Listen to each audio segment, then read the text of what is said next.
ఇప్పుడే మనం చూస్తూ ఉన్నాం. ఏదైతే వెలుగొండకు సంబంధించినటువంటి టన్నెల్ 2లో మనందరం కూడా ఉన్నాం. ఈ టన్నెల్ 2లో కూడా చాలా క్లిష్టమైనటువంటి వర్క్. ఇప్పుడే మనం నడుచుకుంటూ వస్తూ ఉంటే ఈ 30 మీటర్లోనే 3 చోట్ల కొలాప్స్ అయి కింద పడినటువంటి ఏదైతే రాక్స్ను కూడా మనం చూస్తూ ఉన్నాం.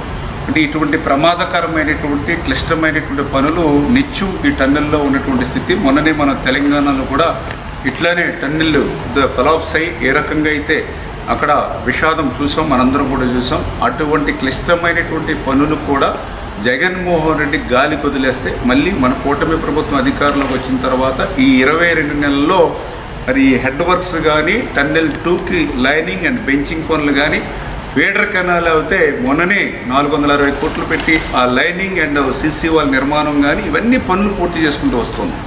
ఈ పనులన్నీ ఒక ఎత్తు. ఈ టన్నెల్ 2లో ఇప్పుడు మనం చూసేటువంటి చిక్కుబడిపోయినటువంటి ఈ టన్నెల్ బోరింగ్ మెషిన్ ఒక ఎత్తు. ఎందుకంటే ఇన్ని పనులు మనం పూర్తి చేసిన ఈ టన్నెల్ బోరింగ్ మెషిన్ కనుక మనం తీయకపోతే ఒక చుక్క నీరు కూడా మరి ముందుకెళ్ళేటువంటి పరిస్థితి లేదు. ఎందుకంటే ఇప్పుడే మనం చూస్తూ ఉన్నాం ఈ యొక్క 19 కిలోమీటర్ల ఈ టన్నెల్ 2లో ఇది 11.8వ కిలోమీటర్ దగ్గర ఈ టన్నెల్ బోరింగ్ మెషిన్ చిక్కుకుని ఉంది. ఈ టన్నెల్ బోరింగ్ మెషిన్ ఇప్పుడే మీరు చూస్తూ ఉన్నారు. ఏదైతే మరి 175 మీటర్ల పొడవు ఉంది, ఏదో ఒక 10 మీటర్ల 5 మీటర్లు కాదు, 175 మీటర్ల లెంగ్త్ పొడవు ఉంది ఆ చివరి వరకు. ఈ 175 మీటర్ల పొడవు ఉన్నటువంటి ఈ టీబీఎం వ్యాసం మీరు చూస్తే ఇది మొత్తం 9.8 మీటర్ వ్యాసం. అంటే ఏదైతే మొత్తం సొరంగం ఏదైతే టన్నెల్ ఉందో మొత్తం ఎక్కడ కూడా ఒక 1 ఇంచ్ కూడా ఖాళీ లేకుండా అది క్లోజ్ చేసి ఉంది. అంచేత ఈ టన్నెల్ బోరింగ్ మెషిన్ని మనం వెలికి తీస్తేనే మనం ఈ యొక్క వెలుగొండ నుంచి నీరు ముందుకు తీసుకెళ్తాం.